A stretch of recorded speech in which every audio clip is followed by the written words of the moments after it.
ඉන්වත් දරුවනේ පොඩි දෙයෙන් පටන් ගන්න.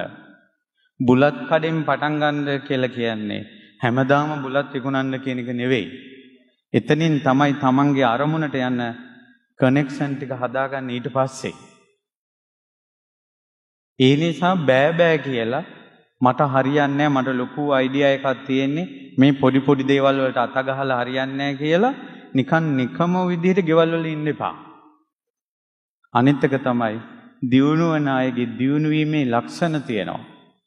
ওই චුල්ල සිට්ටිතුමාගේ කතාවේ දියුණු වෙන කෙනෙක්ගේ පුදුම ලක්ෂණ ටිකක් තියෙනවා. එකක් තමයි දැනුම් තේරුම් තියන අය කියන දේ පිළිගන්නවා. ඒක අත්අදහ බලනවා. දැනුම් තේරුම් තියෙන අය. ඒකනේ අර මේ කොටෙන්නොත් දියුණු වෙන්න පුළුවන් කියන කතාවට ඔහු ඒක අත්අදහ බැලුවේ. ඊළඟ දේ තමයි උපාය කෞශල්‍යයෙන් යුක්තයි. හොඳට වටපිට ගැන අවධානයක් තියෙනවා යාට. ඊළඟ දේ තමයි ආර්ථික විද්‍යාඥයන් අද ඉහළින් කතා කරන දෙයක් තමයි දියුණු වීම පිළිබඳව. ඒ තමයි දියුණු වෙන කෙනා රැස් කරන කෙනෙක් නෙවෙයි. දැන් ඔයාලට දියුණු වෙන්න ඕන කියලා කියනකොට ඔයාලා පොඩි ජොබ් එකක් කළා සල්ලි එකතු කරනවා. ඔය දියුණු වීමේ ලක්ෂණයක් නෙවෙයි.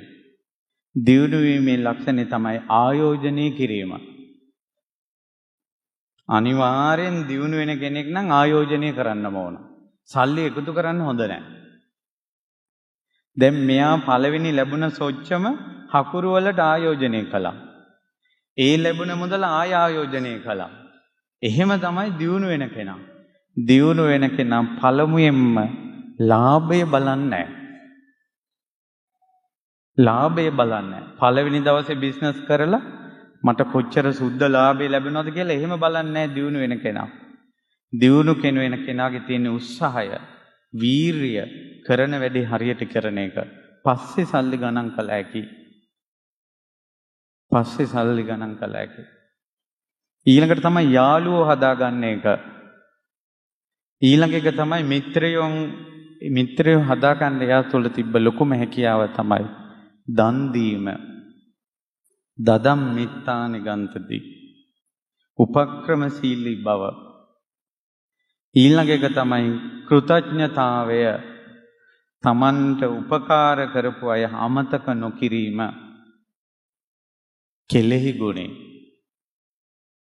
එතකොට බුදුරජාණන් වහන්සේගේ එක දේශනාවක තියෙනවා කෙලෙහි ගුණ දන්නේ නැති කෙනෙක් ඉදිරියට යන්න හැදුවොත් එයා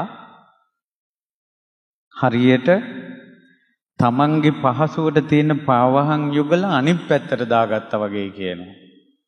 වැරදියට පාවහන් දාගෙන යන්න හදනවා වගේ කියනවා.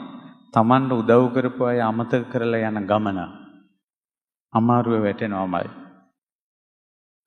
අනිත් එක තමයි මෙයා තරුණයෙක් වෙලා අතට සල්ලි ලැබලා ධනවත් වීගෙන එනකොට මෙයාගේ ඇසුරට මෙයා පාප මිත්‍රයෝ ගත්තේ නැහැ. බොන අය ගත්තේ නැහැ. සල්ලාලියෝ ගත්තේ නැහැ. පාටි දාන අය ගත්තේ නැහැ. පුදුම බේරිල්ලක් මෙයා බේරුනේ.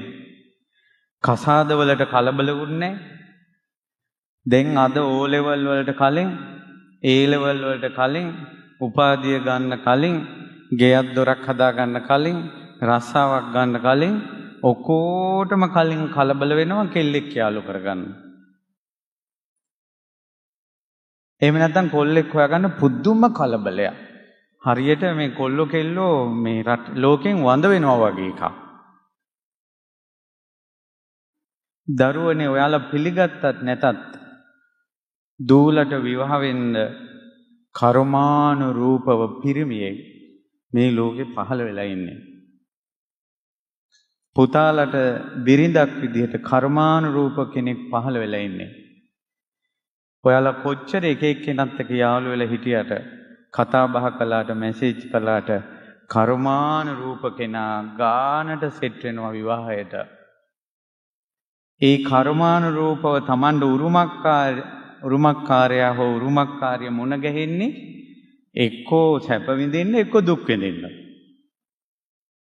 Tamanne විඳවන්න ඕන විදිහට ගානට ගෙනා සෙට් වෙනවා. ඒකට Taman උත්සාහ කළත් නොකළත් ඒවා ගානට සෙට් වෙනවා. ඉතින් ඒ නිසා අම්මලා තාත්තලා ඒව ගැන බලයි. ඔයාලගේ ජීවිතේ ඉහළට යන්න ආර්ථිකයෙන් ශක්තිමත් වෙන්න බලන්න.